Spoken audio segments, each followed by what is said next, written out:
I'm professional investigator Justin Yentis. Here we cut through the noise, dig deep, and uncover what others overlook. If you're ready to roll up your sleeves and get to the bottom of the story, you've come to the right place. Welcome to Truth Be Found. Let's get to work.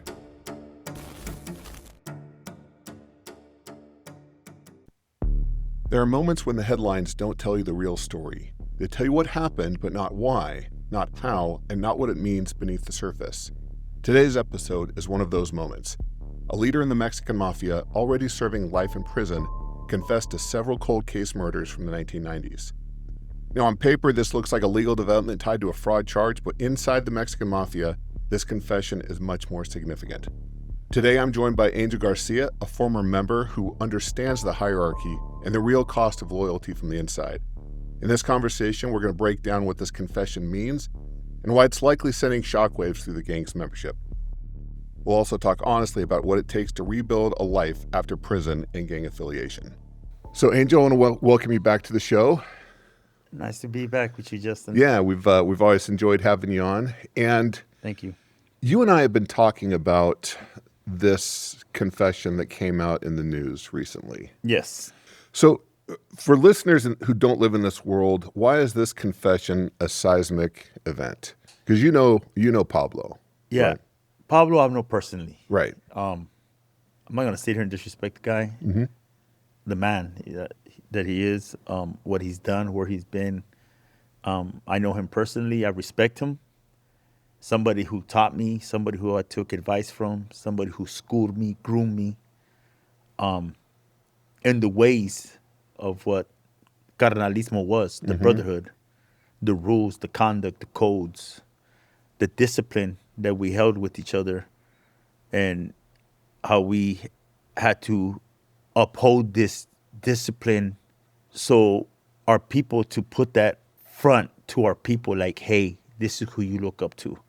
So it's somebody that I looked up to very much. And you know this. Right, you've personally. been through a lot together. Yeah, we've been through a lot together with Pablo.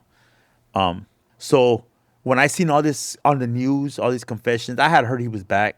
I mean, Back in Arizona? yeah, I had heard he was back in Arizona County on another case for fraud, a big case for fraud.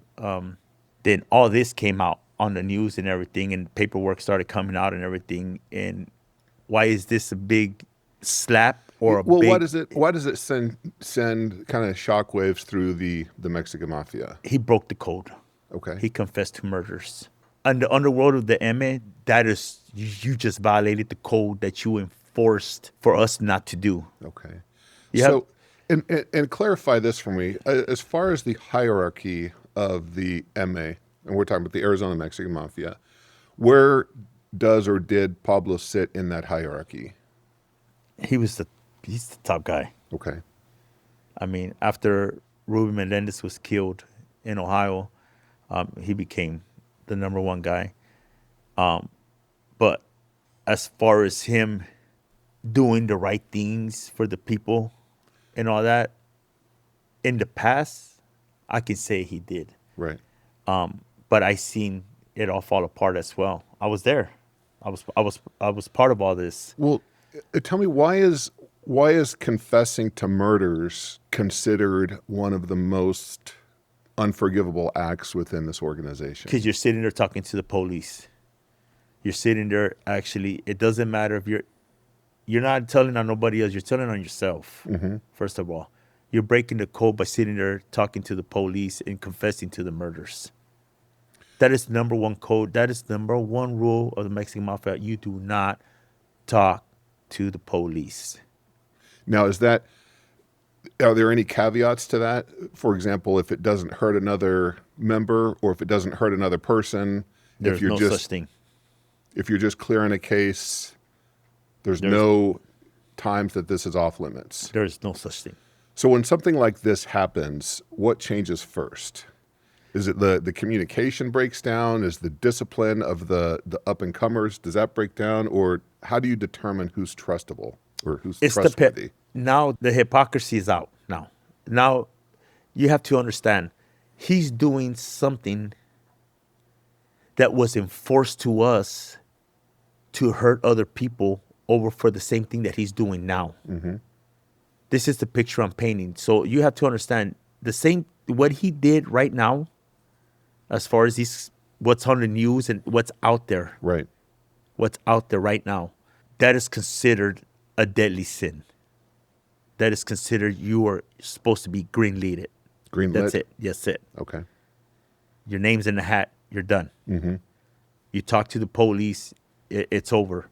So the message it sends is like, hey, well, you're sending words. You're sitting here telling us this dude's no good, this guy's no good, this guy's no good for the same thing you're doing now. Why are these guys no good, but you're okay? So let's walk through this from your average patched member. I mean, and even those that are working towards that.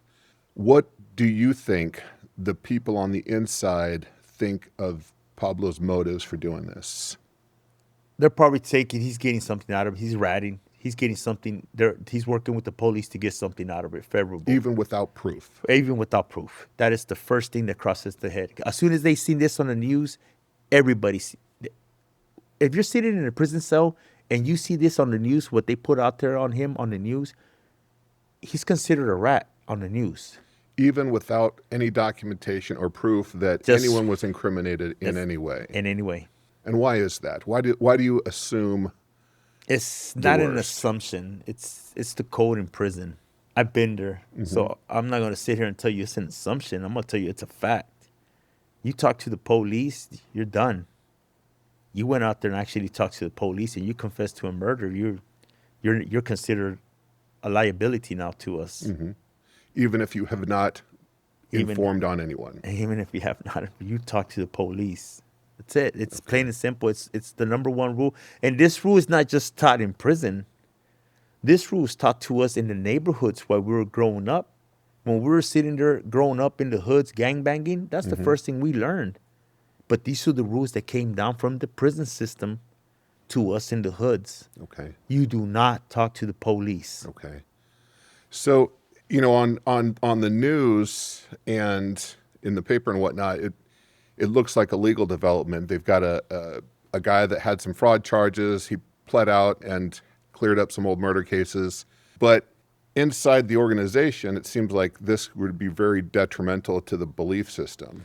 It's detrimental to the belief system because what they put out there, the plea bargain that he signed a plea bargain to save or to get females that were caught up in the case off the case. That's what the plea bargain is. It's all on court records. That's what the news put out there. I'm only speaking on what's on the news. Right. What the news has, what's out there on paper. Right. The number one rule of the M is that you kill and you die for your brother first. You put the carnalismo, you put us first before your sons, your kids, your mothers, your fathers. Nothing comes before the M. So in the case that he was caught up in, there was a lot of patched up members caught up in that case.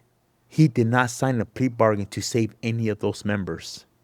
Now, wouldn't that confession bring closure to the cases and help to bring the police eyes, the prosecutor's eyes off other members? Okay. Couldn't the MA see that as a benefit? The M is not going to see that as a benefit. Me, I'm out of it. Right. So I'm speaking to you now, like, let me speak to you on a civilian. As a civilian, he did an honorable thing. Right. Because he brought closure to 5 different murders, 5 different families, 5 fathers, 5 mothers, kids, you never know. There was so much closure brought to these families, and that's honorable. 100%. Because he brought closure to those families that needed that closure. And I respect that. That's an honorable thing.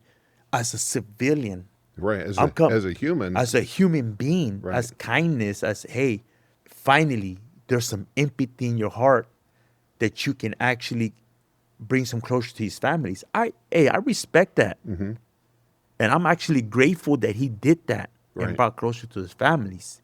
But what we're sitting here speaking on, we're here speaking on somebody who's supposed to be the top dog of the MA doing the things that he's telling people not to do. Well, and Angel, I think that's why you've got a unique perspective in this because, obviously I've been around a lot of the criminal element. I've never Yes. been on the inside, obviously. So I'm only looking at it from an outsider's view. And there's a lot of our listeners and viewers that are going to see this that have never, been members of the Mexican Mafia or any other prison gang or gang for that matter.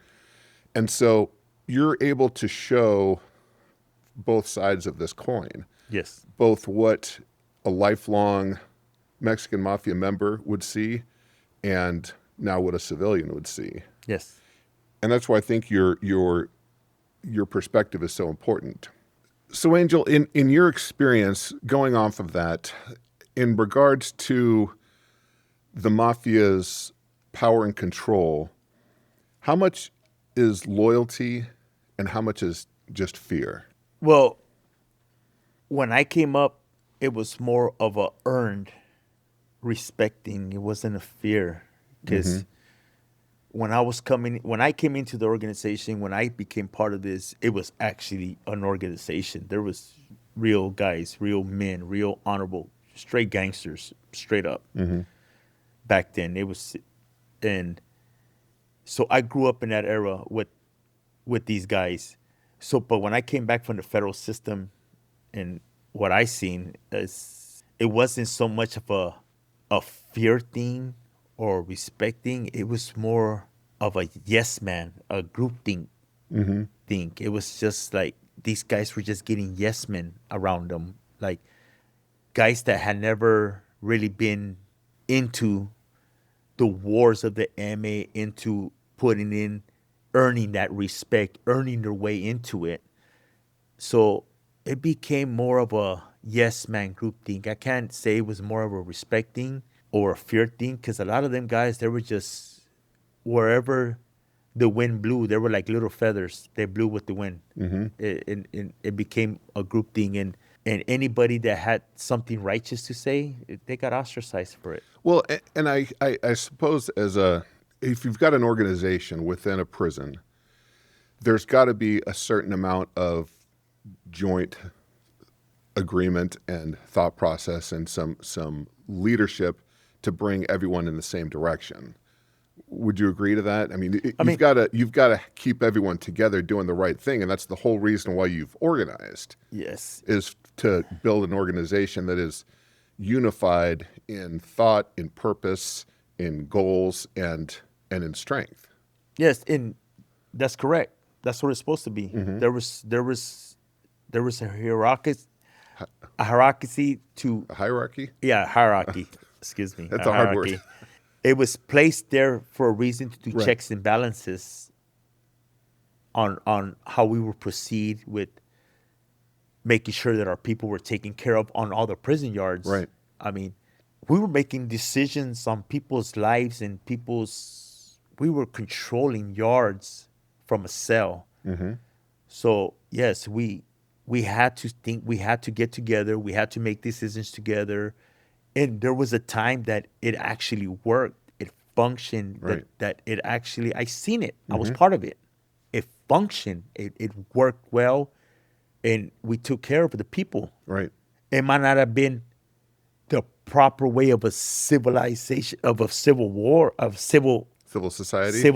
that it wasn't civil in their Well, eyes, but in our eyes, it was civil. We took care of our people. In your defense, in this scenario, and we were talking about this the other day. I know I watched Shawshank Redemption with my daughter, and Wow, that's the movie to watch with your daughter. well,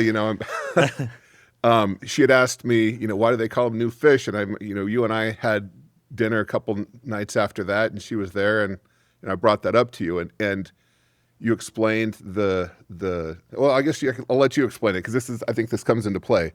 Well, Why do they call the new guys new fish? Okay, well, prison is made of two things. You're either a shark or you're a fish. So when you get to prison and you've been there for a while and everything, you're groomed. You're a shark. Right. You're among sharks. So when the bus pulls in and there's new people coming off the bus, you're just a fish among sharks. That's it. You're brand new. So in that regard, I can understand why you would want an organization that could work together, because you're not in civilized society. You're in a yard and an organization, a camp, a prison system full of sharks. And there's few ways to protect yourself and protect your people in that society that are civilized and what would be acceptable in the outside world. Would you find that to be accurate? No, it's accurate where we come together to protect each other and make decisions and take care of our people, Right. make sure that lives are taken care of. But you also have to understand that a lot of people took that power that was given to them and abused of it, and abused of our people too. Right. At the same time, so all that comes into what with this Pablo thing. What brings all that together is that how can you control all that now? How can you control all this by the way you're looking? Right. I mean, they can't turn their eye on this. It's on the news. Everybody has seen it. Everybody in prison has seen what's on the news. So everybody's thinking it, and I hope that some people are speaking on it so they see the realness of what's really going on, that you're being used. Well, and that kind of brings me to my next question. You know, in the rule of brotherhood or carnalismo above all, how does a decision like Pablo's or a confession by a member at this level affect how that brotherhood above all looks on a day-to-day basis? That's yet to be seen, because I know when I was there, if I would have seen that, I would have acted on it. I would have been all over it. I would have been politicking. I would have been all over it. I would have been out there. Hey, you guys seen what I seen? You guys know what needs to be done. It needs to be done swiftly. Cut all ties, shut everything down there. That's the way it's supposed to be. Right. It's out there. You can't deny it. It's out there in the public. So that would be something that I would do. But I know the codes. Right. When I was there, I actually stuck to the code. I've always stayed to the code. Now, it's yet to be seen how they're going to react. It's only them that are going to react to it. He goes, but hopefully the younger generation sees what it is and doesn't fall into that trap. And you're saying sees what the Mexican Mafia and the prison gang system is like? Yes, the hypocrisy. Right. What it is. They're telling you, hey, don't do this, don't do that. But look what they're doing. Right. And they're sending you, giving you orders to cross out people or hurt people that are doing the same things that he's doing. He's the top dog. What are you going to do now? And you said in this plea that you'd read online that he had signed this document to clear a few people that were outside of the organization. Yes. So let's look at loyalty and what that looks like when it's pointed outward, outside of the gang. And I want to ask you a specific question. Have you ever been at a crossroads where you considered sacrificing yourself for someone outside of the Mexican Mafia? Yes. When they arrested my family. And when was that? That was in 2013. You knew about this. You were part of this. You were around. You seen the indictment. You read it. You were part of my case. They arrested all my family. They arrested my wife. They arrested my kids' mothers. They arrested friends. My brother. They arrested my sister. They arrested my whole family because of me, not because of nobody else. Because of me and for being a member of the Mexican Mafia. Right. They arrested my family to try to break me, to turn me. I remember when I was in the room and they read me my rights when they pulled me out of my room. And I remember that they told me, hey, before we read you your rights, we want you to know that we have your wife, your mom, your sister, everybody arrested. We've arrested us. And they read me my rights. And I just told them, hey, I want my lawyer. And I remember they told me, you're not going to try to help your family? I knew what they were going for. I didn't think twice about it. I just got up and walked out. I wasn't going to do it. It wasn't in me. I wasn't going to rat out anybody. I wasn't going to talk to the police, nothing. I lawyered up. That's what you're supposed to do. You lawyer up. You stop talking. You never talk. So even though you knew at that point that your kid's mother, your sister, and others were sitting behind bars, that was your first reaction to lawyer up, to protect the code. To protect the code, to protect it. I never protected the family. I protected the M at first. I What, made that decision without even thinking twice. what would the consequences have been had you decided to sacrifice yourself for an earlier release for everyone else? I would have been alright. I would have been killed. You green light. But at the end of the day, it's me. It's like myself. I couldn't do it. I felt it within myself. It's something that I preached all my life, so it felt wrong. Right. So it didn't even cross my mind. I was so into it that I didn't cross my mind, and I never did. The only thing I did do, and I know you knew this, I sent my lawyer, a dump truck lawyer that I had from Pinal County. I remember I sent it to the prosecutor. I told him, tell the prosecutor I'll sign the rest of my life if he releases all my people right now. And the prosecutor denied it. Mm-hmm. She said no. She wanted me to turn. That's it. I'll sign my life, but I'm not turning. Mm-hmm. And we wrote it up. Oh, me and all my family. If you could replay that moment now, what would you notice now after being out for 7-8 years that you didn't notice then? The hypocrisy. Everything that's coming out now, everything that I'm seeing, everything that's out there, everything, the propaganda that I fell for. I fell for it too. I preached it. Mm-hmm. I enforced it. I enforced that life. And you know this. I was very deep into it. And all along, all of them had done it or were doing it, working with the cops. So all in along. retrospect, looking back on it now, how long did your mom do in jail? 3 months. 3 months. That broke my heart. When I think about that, it breaks my fucking heart every fucking time. That's my mom. Right. Can you picture that lady in the jail cell? No. Nah, I can't either. So, to this day, still hurts me. Mm-hmm. But Have you apologized to her? every day I apologize to my mom. Mm-hmm. When she's here, she's not here right now. She's out of the country. We have a family emergency in Mexico. That's where she's at. But when she's here, I hug her and kiss her every day, and I apologize to her for that. It's like it never happened to her. Yeah, my mom I'm her baby. You're her That's it. prodigal son. That's it. Right. Yeah, so that's where it's been. That's where it's gone with that. So during, living through that situation in 2013, seeing your mom get arrested, what did that teach you about who this loyalty was really for? I felt like shit. I didn't sleep for days when I made the decision not to say shit. I shut my fucking mouth and I went in there, and I never thought. It never crossed my mind to turn. Mm-hmm. Never. And later on in life, I think back and I was like, I wouldn't have turned, and I don't say, oh, I should have turned. That's not those kind of moments I have. But I just wish I would have been more eyes open. I wish I would have seen what it really was back then. I'm an intelligent man. I know that. Right. He was, and I just wish I would have seen that back then. Because what we were really doing, because at the end of the day, no matter what, no matter that man, I ain't no different than that man. I fucked off a lot of lives too, just like he did. We ruined a lot of people's lives, and what he's doing, I respect him. I hope he's doing it for the right reasons. I hope he's doing it from his heart, and I hope that he's doing it with God in his heart, and he's asking forgiveness for reals. And I hope that he has real sympathy and empathy for what he's done and for the families.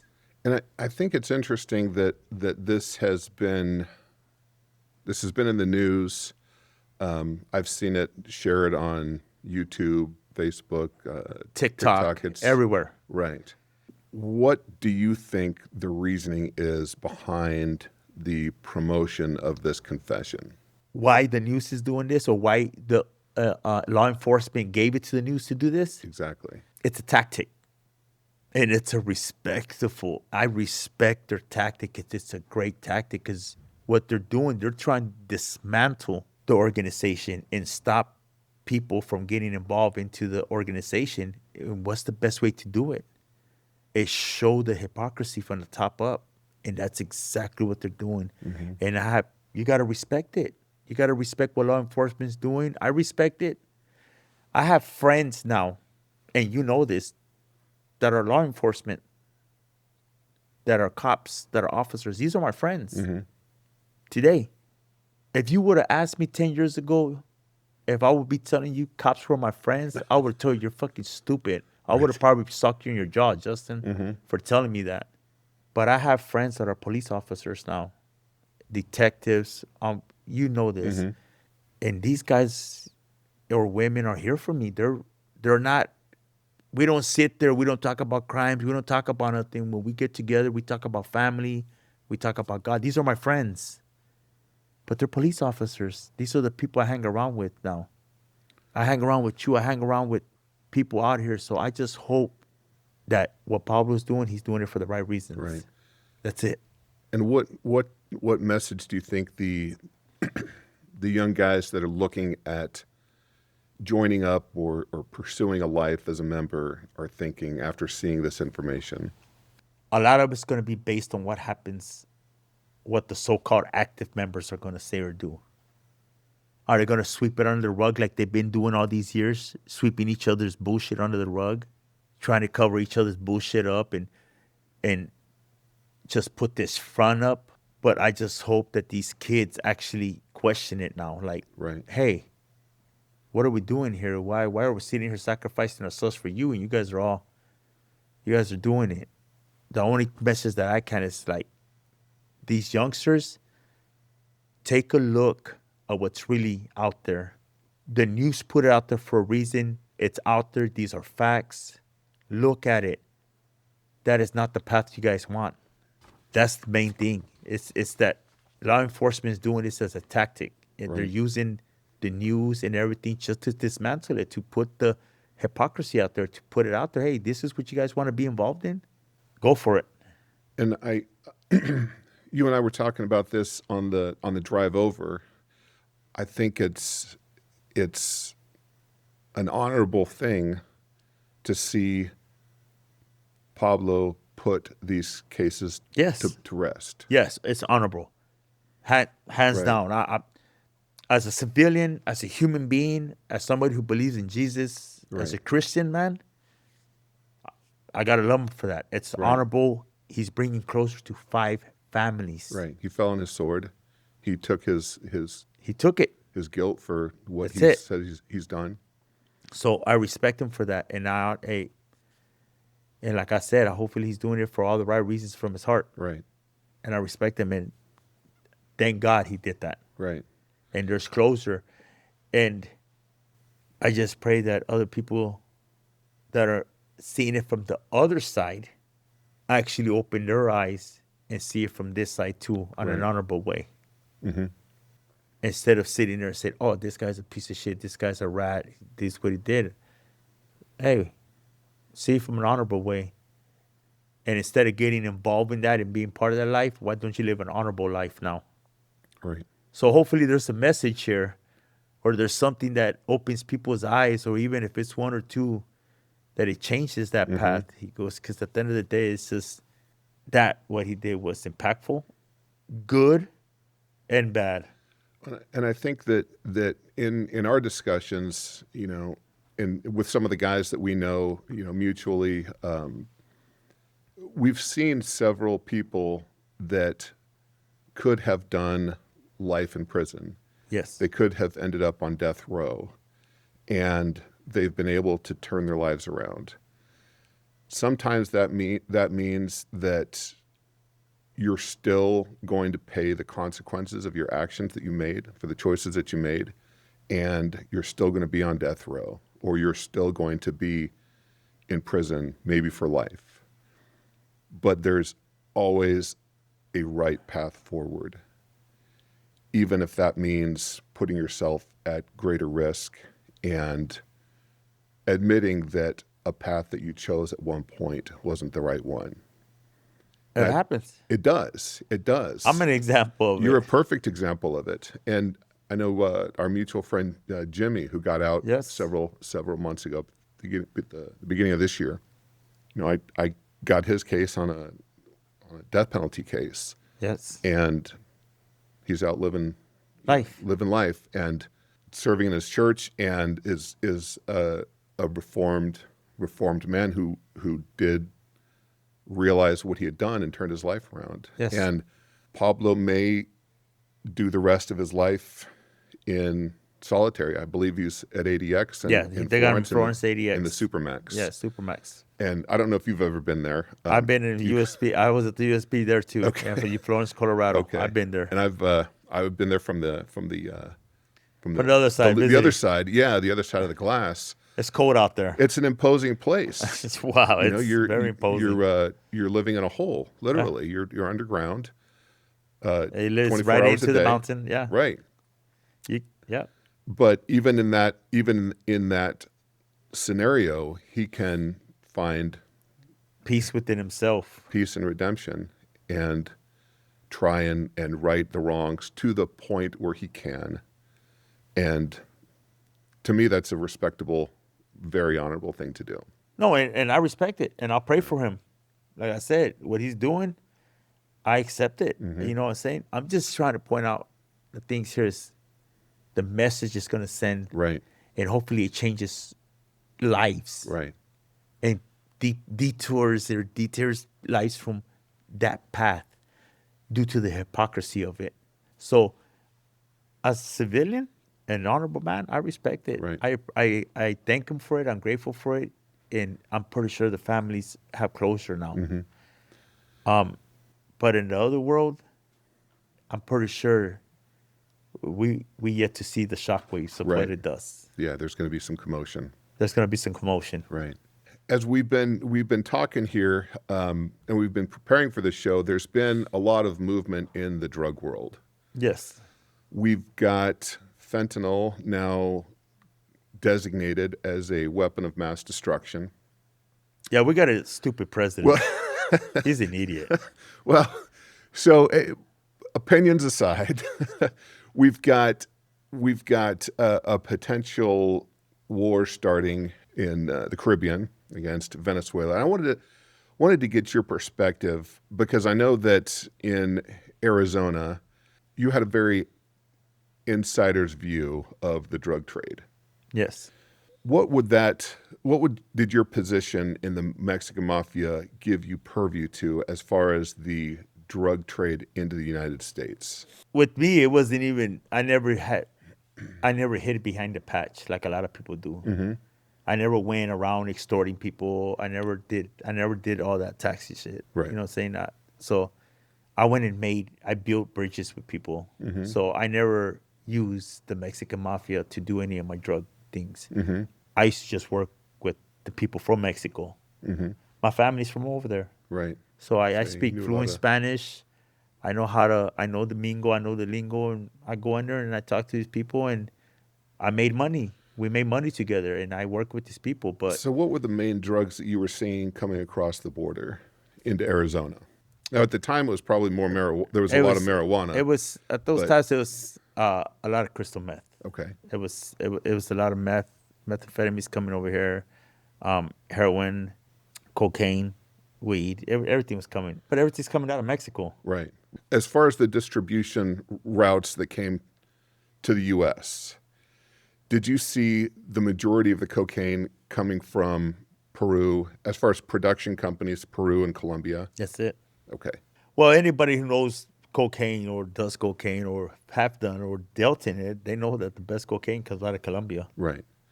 Now, the synthetics have been an increasing problem on the border and in the United States. Yes. Fentanyl, meth, obviously, for a long time. Yes.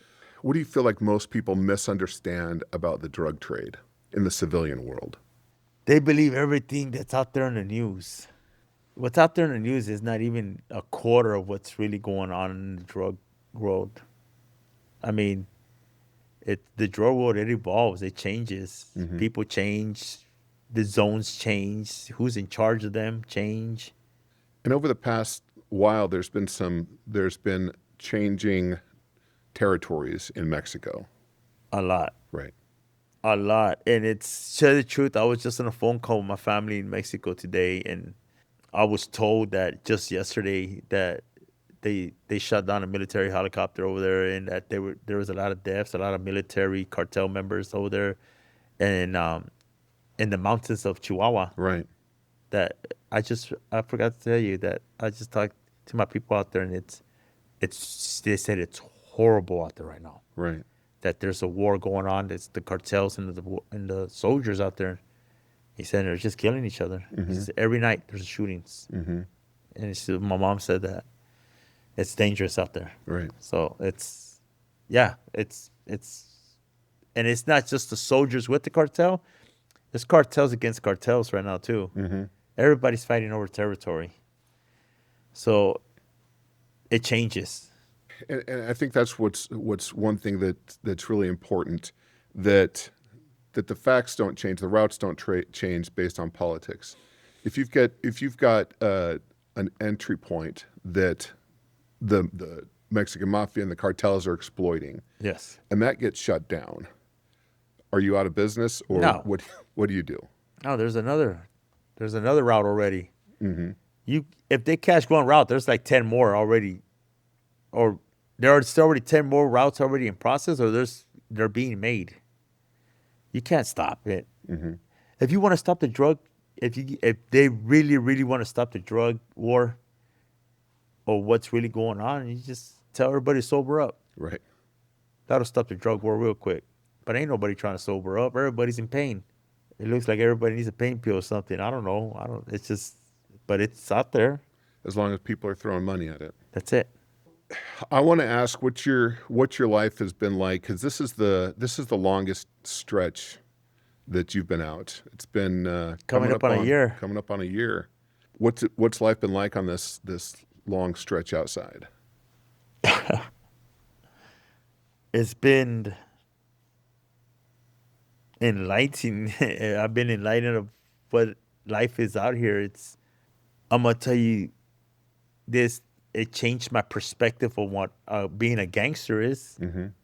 Because the life that I lived before, being a gangster in that life, it's easy. I can go get a gun. I can go sell dope. I can go make money. I don't have to struggle. I'll be walking around money, cars, everything. Right. I'll be living good. But living in a life that I'm going back to prison, or I'm going to get killed or something, I'm going to live with all that. But that's the gangster life. I thought that was easy. That was the easy life. This life now, where you have to wake up, you have to work, you have to worry about bills, you have to worry about food, you have to worry about family, you have responsibilities, paying bills, everything. Now that's being a gangster. Right. Now this is hard. So this is harder for me. So this is what being a gangster is now. Waking up, being responsible, being accountable for my actions, being present for my family, being present for my kids, being there for them when they need me, doing the right thing. It's been overwhelming. I've changed. I've been involved. As you know, I went into a relationship. I broke out of one. I had a couple bad relationships, as you know. I'm in a good one right now. I'm with a real great woman that I love. So it's working. I'm working on my relationship with my kids. It's just ongoing. Just getting myself established. It's not easy. Right. It's not easy especially for somebody who's been away for so long. It's not easy. And sometimes I get so overwhelmed that I just shut down, and it's hard to explain that to people that are around me. When I shut down, they make it feel like it's them, and it's not. It's just me. I come from a different cut. So I'm learning. It's a learning process. And it's every day. It changes out here. So, but I love it. I know we were talking the other day, and you had mentioned when you went back in, I think it was 2007, how relaxed you felt going back into prison. Yes, it felt like home. So what is, thinking about that first week or so back locked up in 2007 compared to now? What does freedom look like to you now? Freedom means everything to me now because I'm with my family. I get to get up. I get to go to walks. I get to go get coffee when I want. I get to eat when I want. I get to watch whatever I want. I don't have to say water when I flush the toilet. I don't have to get in the shower with my shower shoes. Now, hold on a second. That's something new. 18 years and you're still going to teach people. What do you mean you don't have to say water when you flush the toilet? Well, in prison, we have a thing where, because you know how the cells are, they have all the holes, right? So there's people talking in the tier and all that. So out of respect, when you flush the toilet, you have to say water. Say, hey, dispensa agua, or excuse me, water, and you flush, because the flush is so loud, and you don't interrupt the conversation. Yeah. Okay. So I've caught myself. Right. You say that now? I've caught myself a few times, and I laugh. That's I've funny. also caught myself walking in the shower with my sandals on, shower shoes. And I'm like, what am I doing? This is my own shower. Right. So it's little things like that I just. Oh, geez. There's just so many years of doing it. It's still there. So but freedom means a lot to me because I'm with my family. I'm with my friends. It's beautiful out here. I've never experienced the things I'm experiencing now. I'm living life finally, so it's something new to me. Yeah. Yeah. Well, we're proud of you, bud, and we're proud of the progress you made, and we hope that we can continue these conversations as different things come up. Yeah, for sure. To shed light on some of these issues. I think folks on I want to say both sides of the aisle, but both sides of the wall, both sides of the bars need to understand what this life taught you and what it can teach others. Yes. Yeah, I believe that I just want to help people. That's it. Right. So hopefully this helps people. It's going to upset some people. Probably. It's going to upset a lot of people. I really don't care. But it's the truth. We always get some comments about hate and whatnot on the threads when these go out, but yeah, it happens. It happens. Right. It goes. But this is the truth. We're not sitting here. We're not giving you guys a bunch of BS. We're sitting here giving you the facts. We're giving you, and we're talking. I've been in it. I know these people personally, so I know the inside of this. So hopefully, with what's going on and everything, that it helps people. And those whose feathers feel ruffled, I hope you calm down and actually open your eyes and do the right thing for yourselves and your families too. And may God bless them all. And if folks have an opposing view, we'd love to hear from you. Reach out, message us in the comments or leave a comment below, and we can chat and get a different perspective. That's it. I appreciate you, Angel. All right. Thank you so much. All right. Take care, Justin. Thank you. This conversation isn't just about gangs, it's about power, truth, and what happens when belief systems collapse under reality, especially systems built on loyalty, fear, and control. Angel's story challenges the narratives we're often sold about crime, drugs, and justice. It reminds us that misinformation, whether intentional or convenient, has real consequences, and that truth is usually far more complicated than we're led to believe.